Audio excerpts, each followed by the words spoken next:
Hi, everybody. I'm Sally Johnson. I'm the Director of Strategic Partnerships at Outward Bound USA. And I have the honor of kicking this off. And I really want to welcome everybody today and say thank you so much for joining us.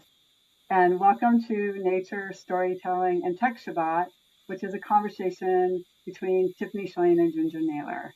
And just to know, this program is part of a pretty exciting program that Outward Bound is producing called The Reset.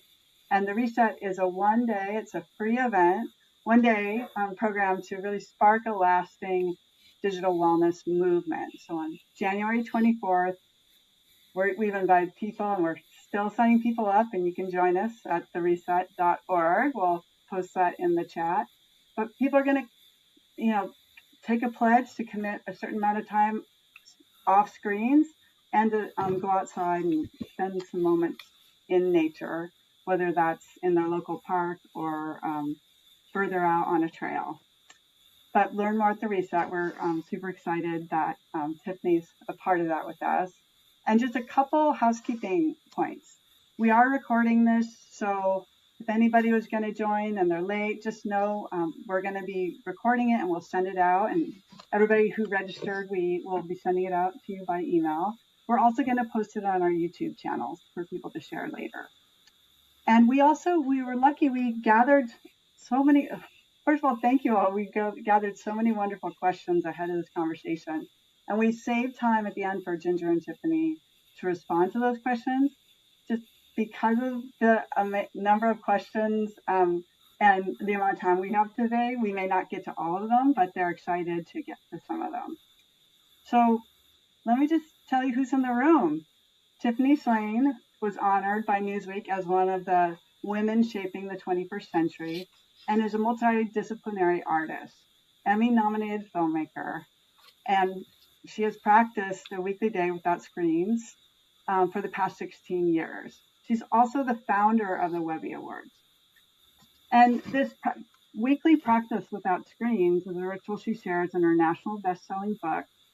And that book is 24/6, Giving Up Screens, one day a week to get more time, creativity, and connection.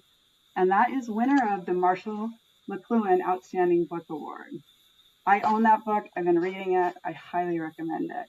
Her artwork, film, and performances have been presented at the Museum of Modern Art in New York, the Sundance Film Channel, and at U.S. embassies worldwide.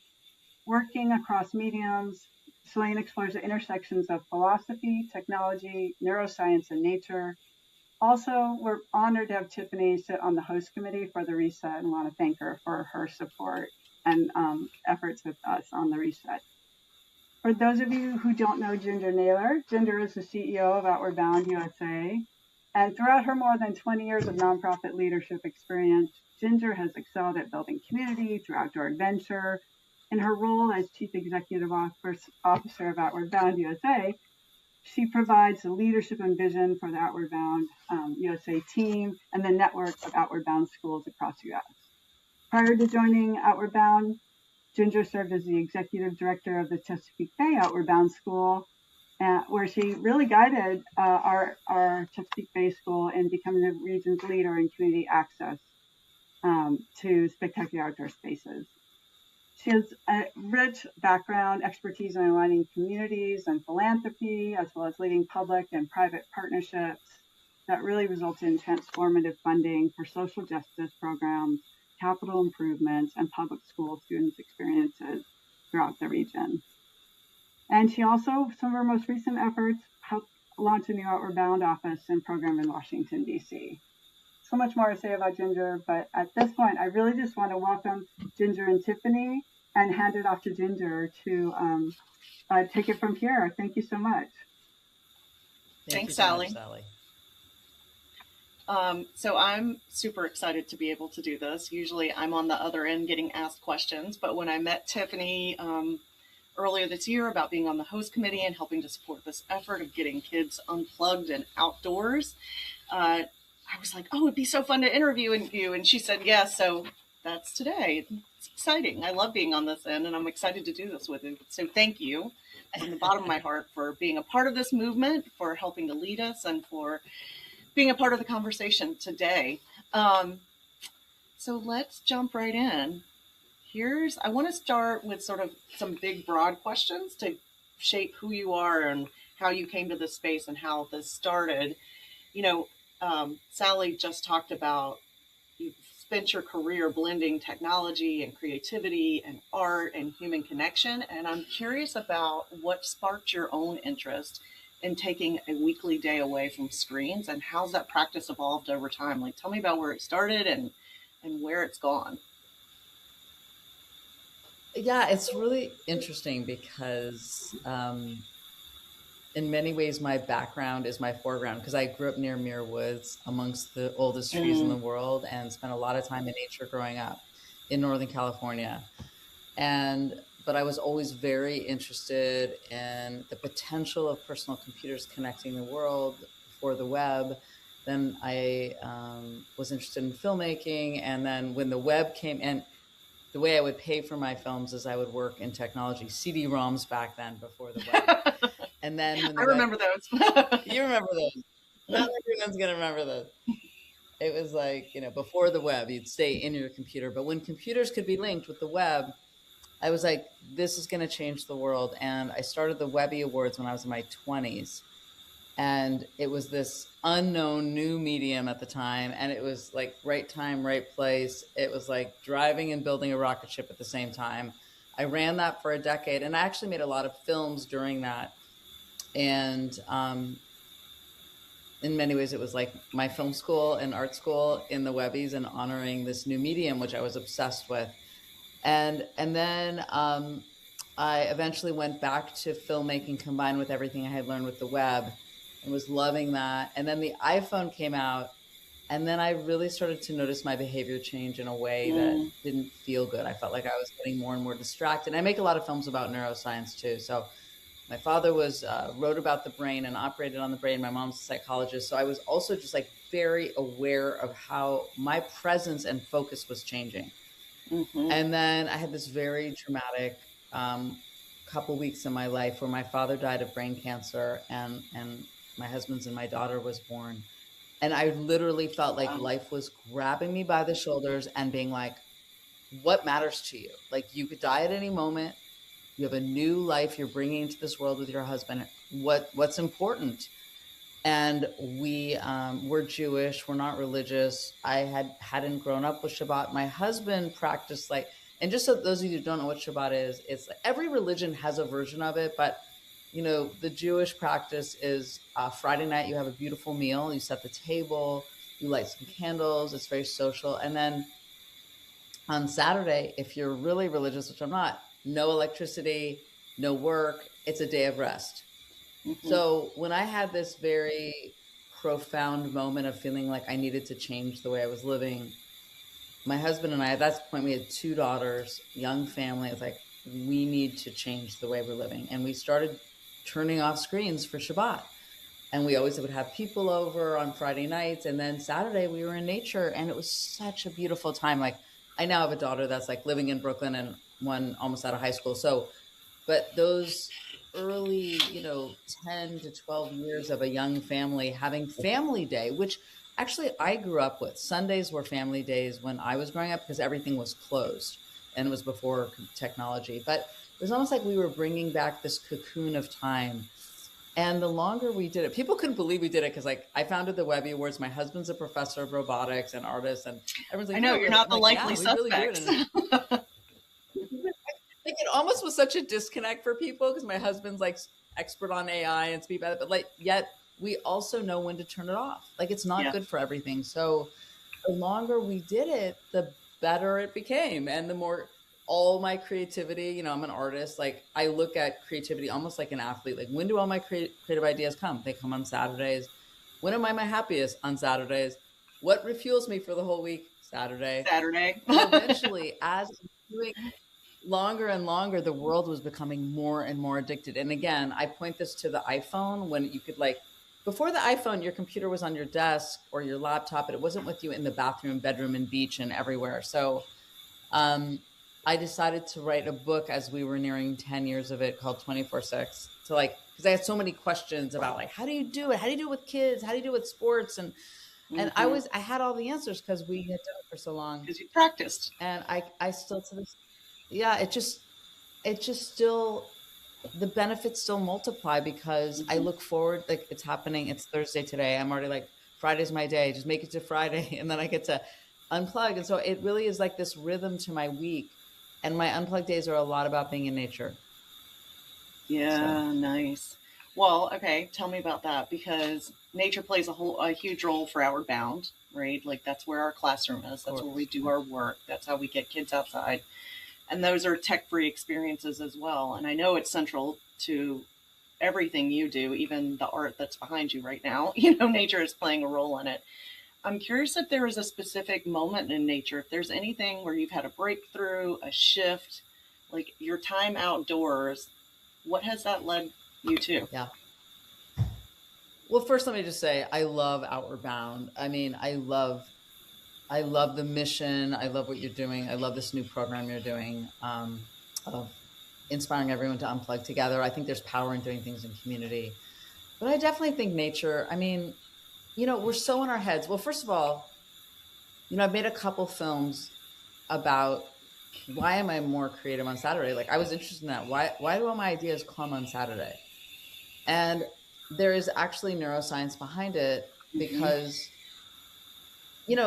when you're daydreaming, some people say I have my best ideas when I'm in the shower or I'm washing the dishes or I'm going for a run, or everyone's got their different thing, but it's usually when your brain is not being directed by anything, like you're washing the dishes, you're doing something, you're using your body, taking a shower, washing your hair, but your mind is getting to time travel in your own mind. You're thinking about something new you learned that week, something from your past, something in the future. And your brain is like making new combinations and it's not being forced. Like the problem with these devices is they're directing your brain with all these notifications and all these companies that are trying to keep you glued to the screen or make you go somewhere, sensational news headlines. It's trying to get your attention. So when you are in nature, and I find when I'm in nature or on these days without screens, I'm letting my mind wander, and it's so Mm-hmm. I have a dog. I also have a cat. I love letting her off leash. It is like that moment where you click off the leash, and she's just like, And the joy, "Yay!" Like just, frolics through. yeah. I feel like I'm letting my mind. I'm clicking off my mind and letting my mind go off leash. I'm like, go run, play into the past and the future, have your creativity. So it's my favorite way to reflect. And I think being in nature is such perspective making. A lot of my art, this is one of my stuff, feminist history tree ring, which was very much inspired by like the tree rings at national parks that are very male centric. So this is a feminist history tree ring. But I do a lot of art that is inspired about being in nature because I think we're so in our heads and our own problems and we're little, and you go into nature and you're like, perspective, like there's a mountain and I'm this big and I'm the Mm-hmm. earth, over a million earths fit into the volume of the sun, and all this perspective taking that we lose. So I think, grounds you, it changes your perspective, it allows you to think differently and to get more. I think it actually makes me feel smaller and a part of a larger network when I'm in nature Mm-hmm. versus when I'm online. I'm just like, worrying about the world. I mean, I don't want to say online is totally bad, but maybe I made that sound too negative because there are moments I love being able to connect all these ideas. It was my early love from the early days I started the Webby Wars. I mean, Wikipedia is still one of my favorite examples of like collecting the world's information and everyone contributing to it.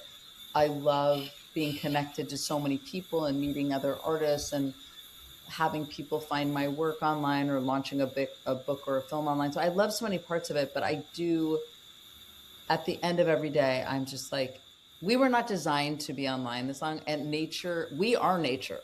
I mean, sometimes I catch myself with being in nature, like we are nature and we're back to the natural state of existence when we're in nature. So it realigns us. And So, technology removes you from your body. so I was gonna just key in on that because I think as you were talking about going outside and having your ideas and where the brilliance comes from your brain just moving around, I always think that it's like you get in rhythm, right, with the outdoors and with the river that's flowing. That's how I feel. If I have a problem I need to solve, I need to go stand in a river. I need to go be by water. There's something about that rhythm that just like unleashes the ideas, helps me think in new ways. It's amazing. The last time we talked, I like that. Yeah, you get right? back into your rhythm, and you can almost say, like, taking that metaphor further, it's like you're going back to your roots, which is Yeah, that you are nature. yeah. You know, I actually love the word. I did this piece of art called earthling because I think that's a much better word to describe human beings. We're earthling. Hmm. We're from the earth. We're going to go back into the earth when we die. We are earthlings. And it's actually, I think the word itself is powerful because it just reminds you you're part of the earth. And so you get back into that rhythm when you're closer to the earth in nature. Totally. You get back into that rhythm of what you naturally are. Hmm. So when we talked briefly before, and connected around this, you said something to me that has stuck with me about that even this tech Shabbat that you take is still tech. Like time away, this is a form of tech, right? And you called it, you talked about it as being both ancient and radically modern as a tech Shabbat. And I Mm-hmm. just think that framing is really interesting. And I want to hear more about why and how you frame it that way Mm-hmm. and why you think it resonates with so many people. Well, yeah, Shabbat is a 5,000-year-old tradition. I mean, like Jewish rituals, like, and I'm going to try to separate it. I am going to separate it from the religion. I Mm-hmm. think most people don't understand that you cannot believe in any religion and be Jewish. Jewish is also a culture, it's a ethnicity, it's a shared history. And the shared history of Shabbat, it's the fourth commandment. Like Christians, if you're Christian, it's actually it's the fourth commandment, which is you should take a day of rest on Saturday. It's actually it's one of the highest. If you look at the 10 commandments, I always look at like the 10 commandments as like a way to live, and Mm-hmm. it could be through a religious lens or it could be through just a more practical lens. And the fact that it's number 4 on there, you should have one day you don't work. And so it's this, I believe in any ritual that has lasted for thousands, any idea that's lasted for thousands of years, we should look at meditation, yoga, Shabbat. These are all from 3 very different sources. People do them today. And anyone, I do meditation, I do yoga, I do Shabbat, I'm Jewish. And the reason I wrote this book and called it 24/6 instead of Tech Shabbat, which is what we call it, is I wanted to kind of liberate the idea. And like anybody, and so, the book's been out since 2019. I had so many people read it from so many different backgrounds and it's changed their life. And it feels so good to be sharing this like Jewish practice, especially in these very scary times to be Jewish, with a lot of killings and everything, which has been a super intense week, to share one of my favorite beautiful parts that anyone can do. And I think what's radically different about it is to have a modern interpretation. So, work in the 24th century involves screens. Even the social aspect of the internet on posting and liking, it like requires work from you to like, how am I going to craft that caption? I need to respond to the notification. Somebody just made a comment. I need to respond to them back. It's like a day of going, it's not enough. Yep. And there's this idea that on Shabbat, you are creating a temple in time, which is such a beautiful idea. Oh, I And love most that temples are way in of saying space. it. Yeah. Yeah, like your synagogues, churches, or this is a temple in time and you create it. So you build it yourself. And in today's world, it takes courage. Like Mm-hmm. it takes courage for me to go, oh, you invited me on a Friday. I'm sorry. Like one of my films won an award last Saturday. And Congratulations. I thank you. But I couldn't go to and it was an online, the event was far away. They're like, it's okay. You can come online and give your acceptance speech. And I said, I'm really sorry, but I'm not online on Saturdays. And I felt bad. I sent them a video ahead of time that they played, but there's a lot of times when I say no on Saturday.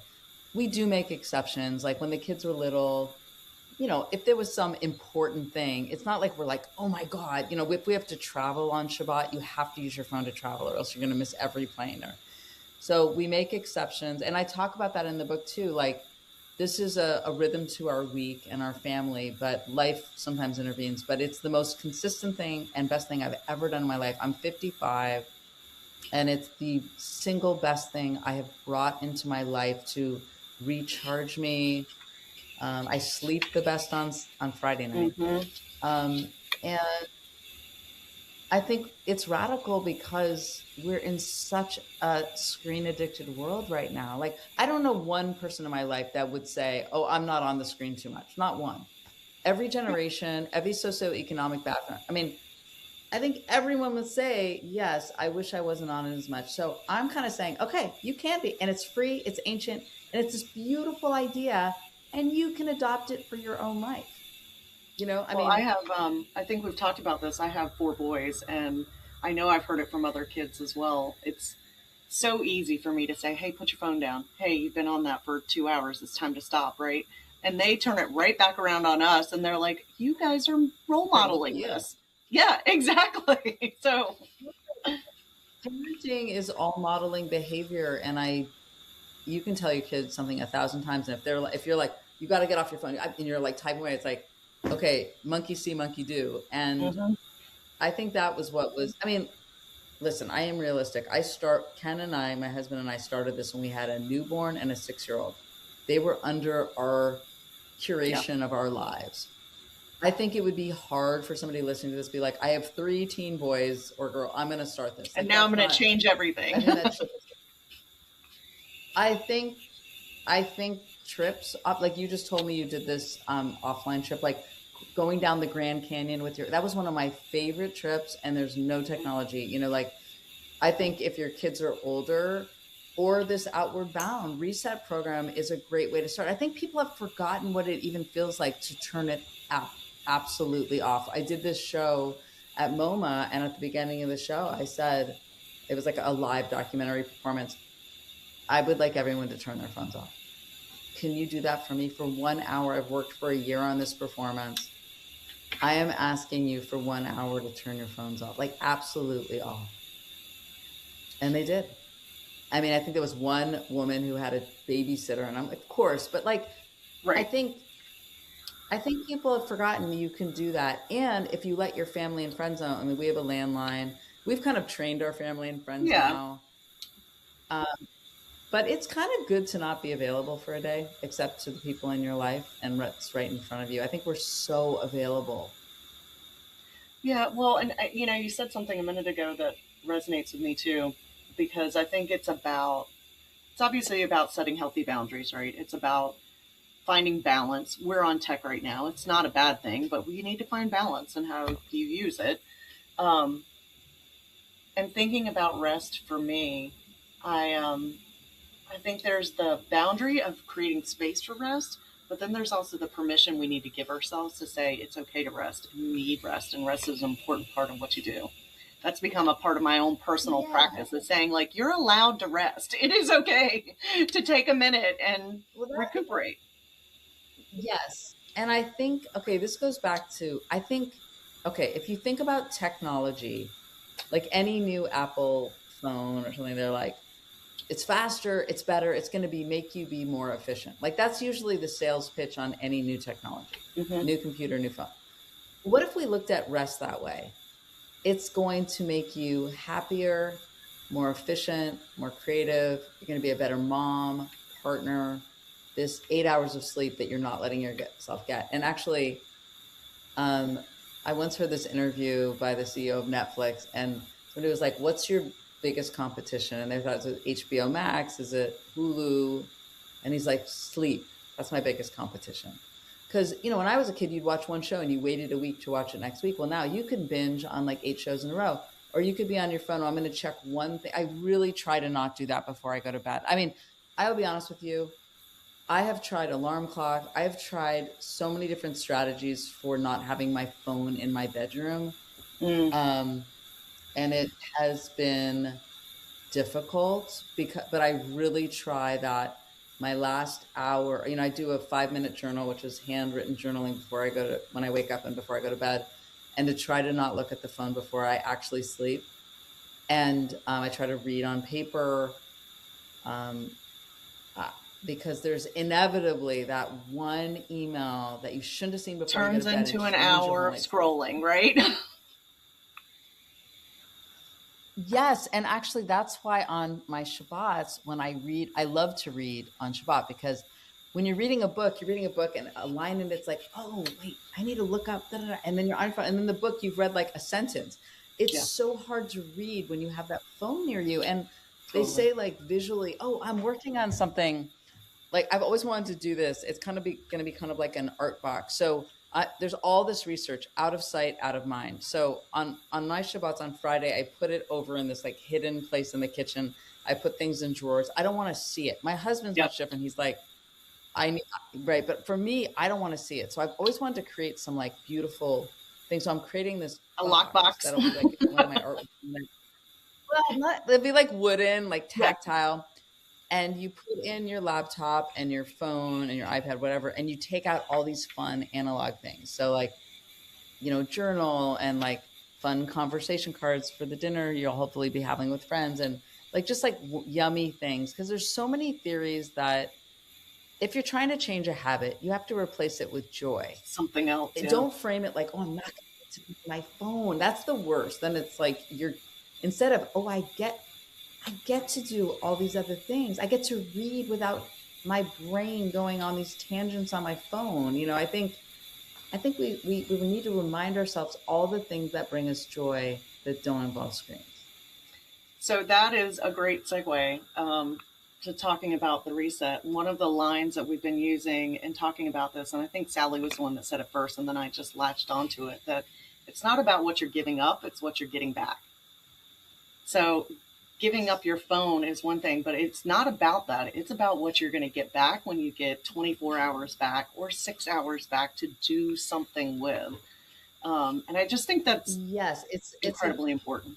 It's a powerful reframing. I'm glad you're saying that, because actually the original tagline for my book, the hardcover, was 24/6, the power of unplugging one day a week.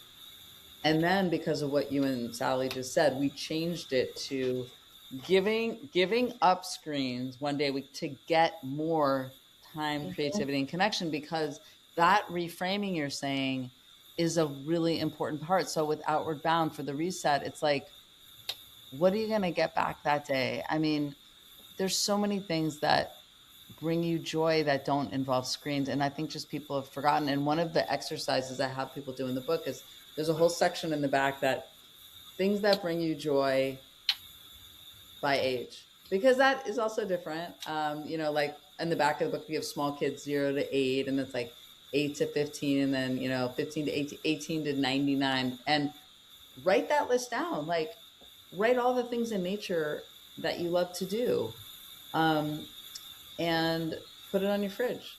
Like, literally, like, I think we've gotten so, like, we think we can't exist without it. I mean, I coordinate with people on Saturday if we're going to a birthday party or a sports game. I just write it by hand. Mm-hmm. It's just hard for people to forget that, like, that's how you did it. You're like, and I used to, when the kids were younger, there was always like a parent on the team that, like, if the field changed, or, because there was real logistics, and you're just like, I can deal with this, and I think my age, because I'm like, half of my life was offline, and we're about the same age, it looks like, and half of it is online.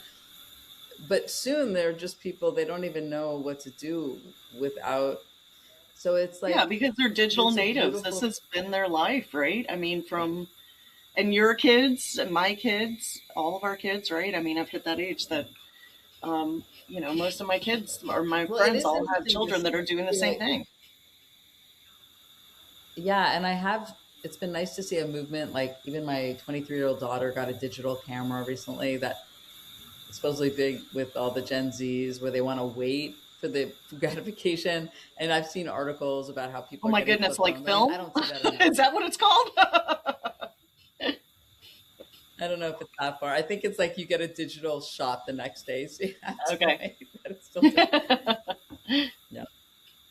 Well, tell me about the changes that you've seen in your own kids because of your practice. I know your family's been doing it for years. I think you said 16 years that you've been engaged with it. Do you see a change in them?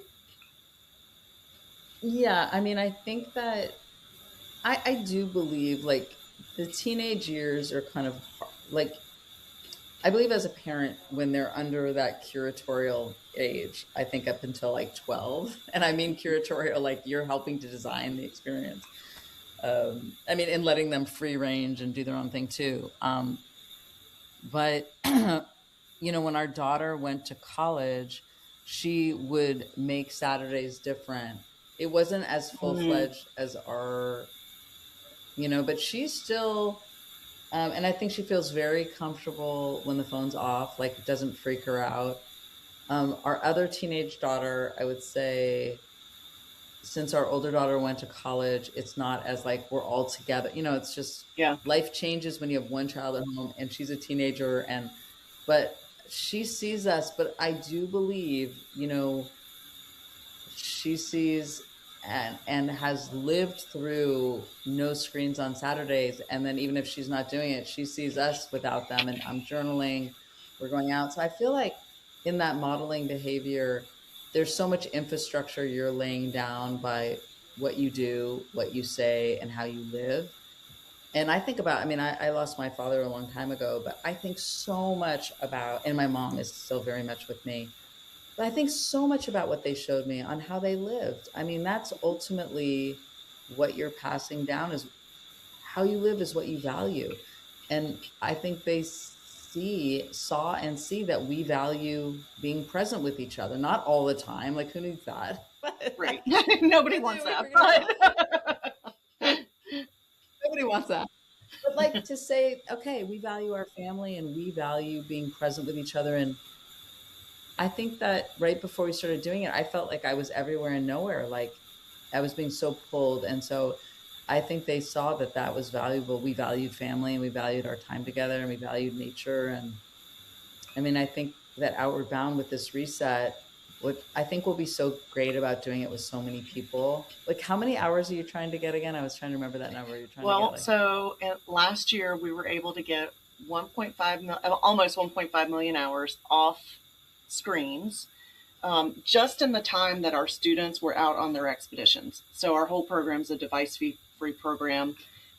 And that's how it's been for forever. We've actually had debates on, like, should we allow phones? Should we allow cameras? How do we do that? But we keep coming back to the same answer, that the connection between the people out on their course is what's really important, right? And then spending time really present. And that bears out every time kids come back. We hear them, they get their phone back and they're like, I didn't really miss it. I think they miss it the first day or two, but then they find this deep connection with each other. And, they find ways to be okay without it. So it's definitely been the right decision. It's sort of just happened along the way, but we feel like it's really important. And now where we are, I think it's even more important. Yeah.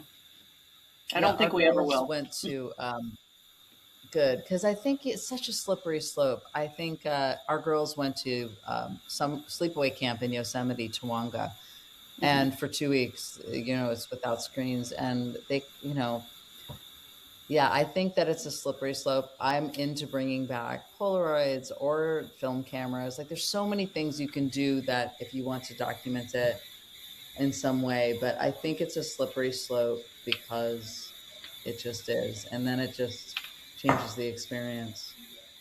Well, so let's talk about the reset. So we've talked about it a little bit here, and it's a day in January of 26. We're going to ask other folks to join us to take that 1.5 million hours and let's blow it out of the water. Have a lot of people take the pledge to step away from their phones for 24 hours. So practically, from your experience, what makes a screen-free day actually work? Like, what helps it feel joyful instead of like a restriction? Do you have a practice? How do you do it? What do other people need to think about if they're going to do this? I think the first thing is to write on a piece of paper, or you could start digitally and then print it or transcribe it. But think of what are the things I love to do that don't involve screens? And list them all out. It is such a great exercise to think. And if you're in a family, everyone's going to have a different list. So, when our kids were young, our day would be a combination of what everyone wanted to do that brought them joy without screens. But I think everyone just spending a moment and think about, is it playing Frisbee? Is it going rock climbing? Is it going on a run? Is it being out with your dog? Is it the beach? Because I think in Outward Bound, it's nature. So like all the things in nature that don't involve screens. So you have that list, and then and have, well, there's so many books and like cookbooks and art books that I never feel like I have the time for, or like sewing project, whatever the thing is that like you're like, oh, I wish I had more time to do. Like put it out, like make it accessible. Painting, you know, if you're gonna do a watercolor out in the trees near a lake or something. So I think making that list is really, it's a good reminder of having it all in one place, the things you love to do without screens. I love that. That's a good way to think about it, because you don't end up in the moment saying like, I have nothing to do. I don't know what I'm supposed to be doing right now. If you've created that list and curated a lot of options for yourself, it'll make it easier. Yeah, so it takes like a step to think that through, and you're going to be surprised how many things you love to do and that you just haven't made the time for, or you're in them for a second and then you're off on the screen. And then I think, you know, I'm a big believer doing something with others. So, I mean, I've always done it with my family, and now mostly with Ken and our dog. She accompanies us but I think if you have a friend you want to try this with, say, and I think make it fun. Like, do you want to do this experiment with me? You know, it's a whole day without screens. As part of Reset, people are doing it all over the country. I think people love to do something when other people are doing something. So I think that's great. So I think doing it with someone else is great, or another family or another couple, or just a friend. Like, let's do this. I think that's really good. Awesome. So I know that I'm going to get messages from Sally and team here that we need to get to the questions that folks have asked, but I just want to ask your advice. You know, your book 24/6 is a beautiful guide for rethinking our relationship with technology. And is there practical advice that you have, particularly for teens and young people who are looking to get control of their screens? Yes. There's so much research that visually, when you're, my daughter's studying for finals right now. Oh, my kids are too. In the other room. I mean, but you will not be able to focus if your phone is right there, and turn off the notifications. I mean, so many teens, it's like they get like 100 snaps a day at least. And turning off putting the phone physically in a drawer when you have to study for a final, turning off notifications. We make our daughter plug in her phone downstairs when she sleeps. And we do stick to that. So it's like plug it in downstairs in a separate space so that she can sleep. And I think like with teens, the value of sleep, I don't know if when I was growing up, there wasn't all the research, but it's going to make you a better person, make you happier, nicer, smarter. Like sleep, again, sleep is this magical thing that we don't get enough of. And I think framing sleep as like, I actually left an article in the bathroom, so it'd be read years ago, about the neuroscience of sleep for teens. Like, instead of it feeling like something you're like nagging them about, like, why do you don't just want them to go to bed? It's because like you're going to be happier. It's so hard to figure out the right way to say things. And you know your own kids, they're going to receive different information differently. Totally. Yeah. Well, I always tell my boys too, I'm like, it's when your brain cleans itself, right? Like everything it cleans out, it gets cleaned out. All of those neurons get refreshed. Everything gets a good scrubbing. But if you're not sleeping, it never happens, you know? Okay, well, let's transition. Sorry, go ahead. Well, if you sleep with the phone in your room or on your bed, it's going to you're not going to really, actually, I made a film that I think your audience would be really interested in. It's called The Teen Brain, and I made it last year. Goldie Hawn executive produced it, and it's a 10-minute film for teens about what's happening in their brain when they're a teen. And we have a section on sleep. And any of your listeners, actually, we'll put the link in the chat. If you go on my website, Tiffany Shlain, click on films, The Teen Brain is on there. But we really made it for teens, which is why we made it 10 minutes long. And we have a section on sleep. We have a section on breathing, because I think I did not know the right way to breathe until only recently when I was making that film, and how much it just calms everything really through your nose, not your mouth. And we have a section on social media. The whole film is not about technology. It's mostly about giving teens, putting them in the driver's seat to understand what's happening with their brains and strategies to like channel and calm. And yeah. Oh, I love that. I love that. I think the nervous system is such an underutilized tool that we have if we can control it and we can slow it down and make it not Yes. feel like it's fighting for its life all the time, you know? Like it will just make us as humans feel so much better. Exactly. Yeah. Okay, so it's time to transition to some questions from the attendees. Thank you all for sending those in. Okay. I've had a lot of great questions. So my team combined a few of them and connected themes. May not be able to answer them all, but let's give it a shot. So as more people try Tech Shabbat or participate in the reset, do you see screen-free days becoming a shared cultural norm, perhaps a modern Sabbath or a civic ritual? Do you think we could get there? That would be amazing. I do. I mean, there's a lot of places. Yeah, it'd be great. I definitely see a lot of places like cafes and cultural, like I saw an event where everyone goes and just reads and there's no screens, or like cafes that turn it off, or but I think as everyone becomes more and more overly addicted to their screen, they want this release. And the more you do it in a cultural, fun way, the better. So I think we've never needed Shabbat more than right now, and it'll only become more extreme. So yes, I love the idea that this could spur on, you know, humanity taking it back as a ritual that we need in our lives. So I certainly hope that with the book. I mean, I know a lot more people, you know, even through the book being out for how many years now, 6 years. And programs like yours, the Reset, there's like a global day of unplugging that happens March 7th. I think that's my birthday. Hey, I didn't know that. Really? Yeah. Amazing. Now I have to unplug for my birthday, it sounds like. Exactly. Well, somebody will get you a Polaroid so you can still take a picture. But yeah, there we go. I do think, and you're seeing like the book, The Anxious Generation, and then The Breakthrough by Ellen Galinsky. There's so many books about, you know, reframing with brain development and how to flourish in today's world. And I think people are going to need to have the courage to know they need to do it.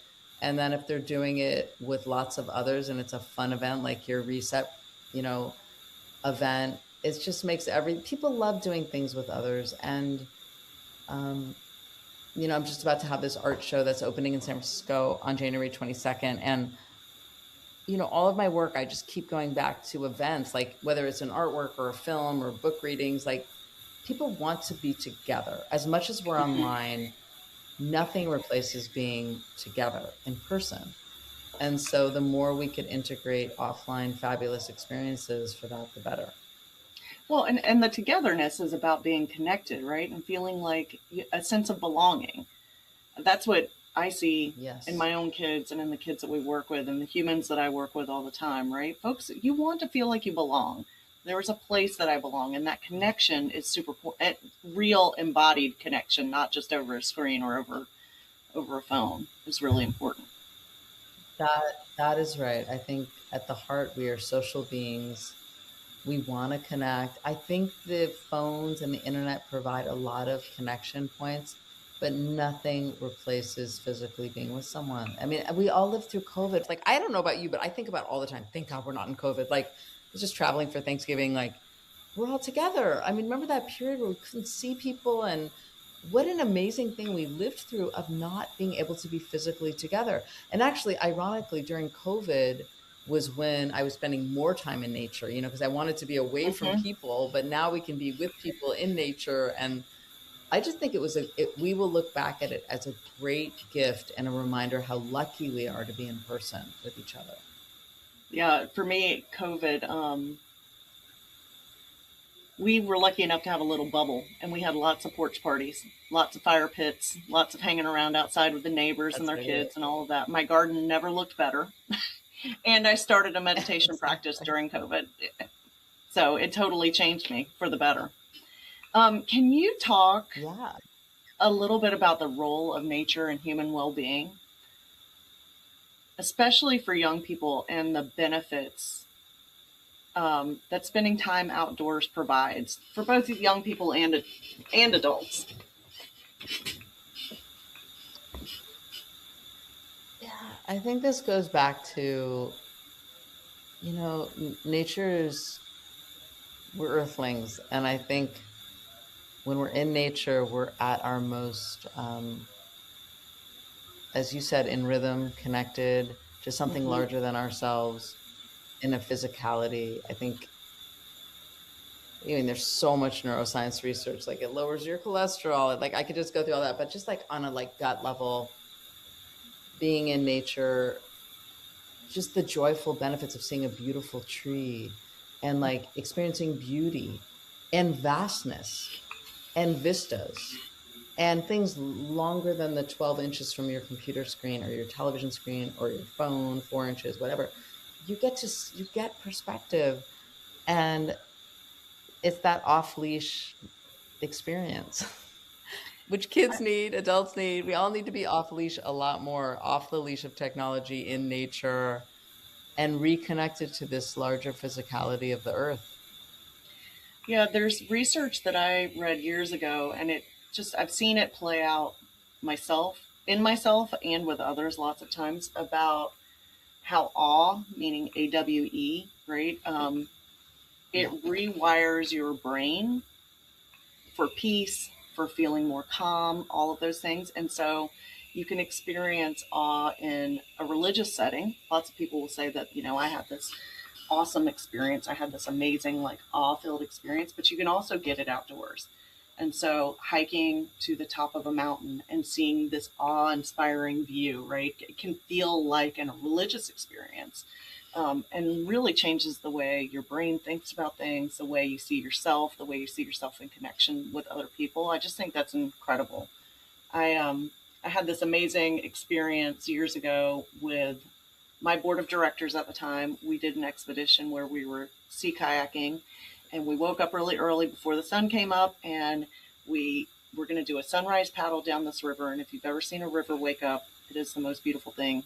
I'm a river rat. I love a river. So I just think it's incredible. All the animals are coming out. The sky is a stunning color. The water is usually glassy and beautiful. And so we were paddling along, and we instituted an hour of silence, and it bracketed sunrise. So 30 minutes before and 30 minutes after. So you really were going to be present and take in sunrise. And at the end of it, I paddled up to one of our board members, and, the earth, the planet had just put on a show for us that morning. Like, we saw otters and owls and turtles and all sorts of birds, and it was just incredible. And I paddled up to him, and he had tears coming out of his eyes. And of course, I was like, oh no, I broke a board member, And I was like, I said to him, I was like, are you okay? Is everything all right in there? And he said, yeah, he said the words. He's like, this was like a religious experience for me, because it just shook him right to his core. And it was the silence. It was the disconnection. It was the beauty of the moment. It just hit him. And so I always think about that, like trying to find these awe-inspiring moments. And you can find them in the little tiny things. I love to look at moths and all the way they look under a magnifying glass. It's incredible. It's like little aliens. But for me, that is the experience that I'm always seeking. And I know that's what we do on our Outward Bound courses. There's always some seminal moment where you push through the struggle, and you get to the top of a mountain, and you have this amazing experience. It's really cool. I love that. We need more. Moments of awe. And a lot of times it's right. I find, like, on my tech-free days, I just notice things that are always there, and you just have okay, one last thing I'll say is, when I'm online, I love being online too, but it's like I can't get enough. I'm just like, I can't get enough. Like, sometimes I'm reading an email and I want to check my email. It's insatiable, right? It's insatiable. And when I shut down tomorrow night, which I'll do, I suddenly feel completely sated. Like, I have everything I need.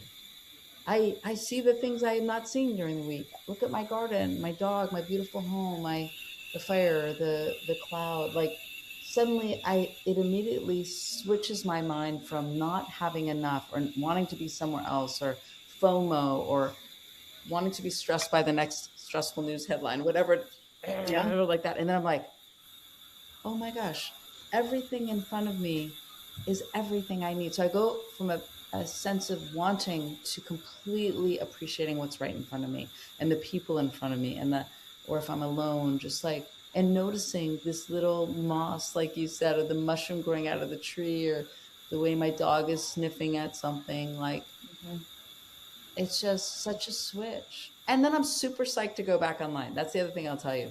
It has this beautiful double hit. I can't wait to go off. I like rush to go off on Fridays. And then on Saturday nights, I'm like, what's happened in the world? Who wrote to me? What did I miss? Like, exactly. And it's very fun to like plug back into the network. And I think the big message here is just, we were not designed to be plugged in with this much stimulation from technology all the time. We were designed to be stimulated by nature. And in fact, it realigns us, whereas the technology disaligns us a lot of the time. Someone said to me, and I don't know, it may have been you in a previous conversation, said to me that 99% of human history, we were evolving alongside of nature. It's been this really tiny, short window that we've been connected to tech. And so our whole evolutionary history has been in the outdoors, has been connected to the outdoors, to our food sources, to all of those things. And so that's what we were evolved for. We weren't evolved for a 24-hour news cycle. Like that's not what we evolved to. Yeah, I made it. I didn't say that to you, but I love it because I have one of my tree rings I made, not this one. This is a feminist history tree ring, but I do one that's like on this elm slice. And on the center, it says 4.6 billion years ago, the earth formed. Like, I'm kind of imagining this tree. I'm kind of playing with time on these tree rings too. That's the center dot. And then at the very, very outer edge, in a little groove, it's like humans arrived. And it's like showing the groove we've created, like how much we've affected to the earth, but it shows it grooving back because I'm an optimist and I think we're going to figure it out. But yeah, that or even if you go to like the Hayden Planetarium in New York or whatever, and you see like we're just a hair at the end of time that we humans have been on Earth. That's what I was trying to show. But I think what you just said is an interesting moment to add on to that, which is like, we've only been on the Earth for like this outer ring, and we've only been with this new technology for this like hair of that outer ring. So I think when we go back into nature, we kind of lean back into like our groove and rhythm of the earth, which we need. Totally. Well, thank you, Tiffany. I'm going to invite Sally back in because I think she has some wrap-ups for us, but I love that we had this conversation. I'm super, super grateful that you agreed to do this, and I love being part of this movement with you. I think we have a really important role to play as Outward Bound and as adults around the world in figuring out how do we help our young people navigate this time, and find ways to get outside. I am Sally, happy I'll give to it be to doing you. this with you. And the more the better, and the more different approaches in, the better. And I think Outward Bound in nature is the best one. So, Amen, sister. Yeah. Well, thank you both. And anybody who wants to join me in a virtual reactive applause, please do. Wow, I went into like flow and just listening to you, and I totally lost track of time, but it's been a rich hour of conversation. Thank you both, and thank you to everybody who attended. Reminder, we did record this, so you will get this in your inbox, but we'll also post it eventually on our YouTube channel to be shared. And we are posting, we popped in the chat, but we're going to do it again. Tiffany's website to learn more. She's doing new work all the time, and she's got so much interesting work to explore there, and links to her books. And also, we have a short survey. We'd love to hear your thoughts on and your experience of us producing this conversation, and if we should do more. So please, that form is in the chat. And then, of course, please join us for the reset. It's free to participate. You can set your own challenge. It's easy to do, and invite your friends and family and share the word. We're excited to help as many people as we can experience this break and time outside. With that, I'll say goodbye, and thanks to everybody, and thank you, Ginger. Thank you, Tiffany. thank you both Great so much. Wonderful. Thank you.